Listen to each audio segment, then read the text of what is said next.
Chapter 12. Efficient Action. You must use your thought as directed in previous chapters. And begin to do what you can do where you are. And you must do all that you can do where you are. You can advance only by being larger than your present place. And no man is larger than his present place who leaves undone any of the work pertaining to that place. The world is advanced only by those who more than fill their present places.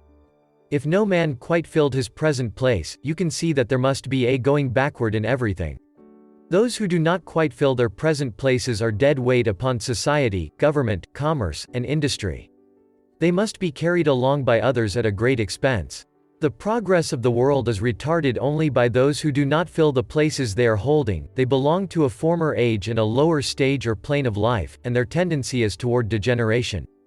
No society could advance if every man was smaller than his place. Social evolution is guided by the law of physical and mental evolution. In the animal world, evolution is caused by excess of life. When an organism has more life than can be expressed in the functions of its own plane, it develops the organs of a higher plane, and a new species is originated. There never would have been new species had there not been organisms which more than filled their places. The law is exactly the same for you. Your getting rich depends upon your applying this principle to your own affairs. Every day is either a successful day or a day of failure, and it is the successful days which get you what you want. If every day is a failure, you can never get rich, while if every day is a success, you cannot fail to get rich. If there is something that may be done today, and you do not do it, you have failed in so far as that thing is concerned, and the consequences may be more disastrous than you imagine. You cannot foresee the results of even the most trivial act. You do not know the workings of all the forces that have been set moving in your behalf. Much may be depending on your doing some simple act. It may be the very thing which is to open the door of opportunity to very great possibilities. You can never know all the combinations which Supreme Intelligence is making for you in the world of things and of human affairs.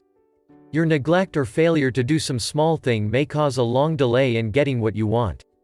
Do, every day, all that can be done that day. There is, however, a limitation or qualification of the above that you must take into account. You are not to overwork, nor to rush blindly into your business in the effort to do the greatest possible number of things in the shortest possible time. You are not to try to do tomorrow's work today, nor to do a week's work in a day. It is really not the number of things you do, but the efficiency of each separate action that counts. Every act is, in itself, either a success or a failure.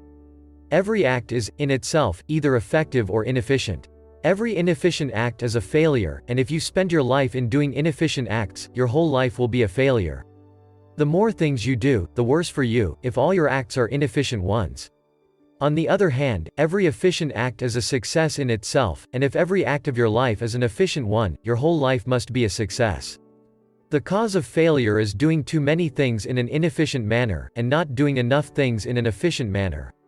You will see that it is a self-evident proposition that if you do not do any inefficient acts, and if you do a sufficient number of efficient acts, you will become rich. If, now, it is possible for you to make each act an efficient one, you see again that the getting of riches is reduced to an exact science, like mathematics. The matter turns, then, on the questions whether you can make each separate act a success in itself. And this you can certainly do. You can make each act a success, because all power is working with you, and all power cannot fail. Power is at your service, and to make each act efficient you have only to put power into it. Every action is either strong or weak, and when every one is strong, you are acting in the certain way which will make you rich. Every act can be made strong and efficient by holding your vision while you are doing it, and putting the whole power of your faith and purpose into it. It is at this point that the people fail who separate mental power from personal action. They use the power of mind in one place and at one time, and they act in another place and at another time. So their acts are not successful in themselves, too many of them are inefficient. But if all power goes into every act, no matter how commonplace, every act will be a success in itself, and as in the nature of things every success opens the way to other successes, your progress toward what you want, and the progress of what you want toward you, will become increasingly rapid. Remember that successful action is cumulative in its results. Since the desire for more life is inherent in all things, when a man begins to move toward larger life more things attach themselves to him, and the influence of his desire is multiplied. Do, every day, all that you can do that day, and do each act in an efficient manner. In saying that you must hold your vision while you are doing each act, however trivial or commonplace, I do not mean to say that it is necessary at all times to see the vision distinctly to its smallest details. It should be the work of your leisure hours to use your imagination on the details of your vision, and to contemplate them until they are firmly fixed upon memory. If you wish speedy results, spend practically all your spare time in this practice. By continuous contemplation you will get the picture of what you want, even to the smallest details, so firmly fixed upon your mind, and so completely transferred to the mind of formless substance, that in your working hours you need only to mentally refer to the picture to stimulate your faith and purpose, and cause your best effort to be put forth.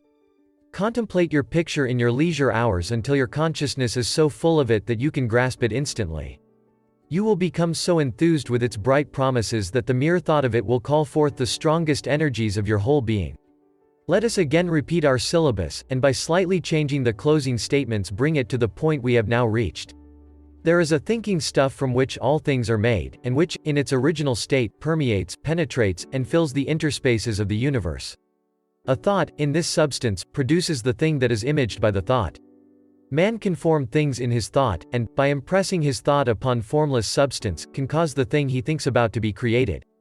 In order to do this, man must pass from the competitive to the creative mind. He must form a clear mental picture of the things he wants, and do, with faith and purpose, all that can be done each day, doing each separate thing in an efficient manner.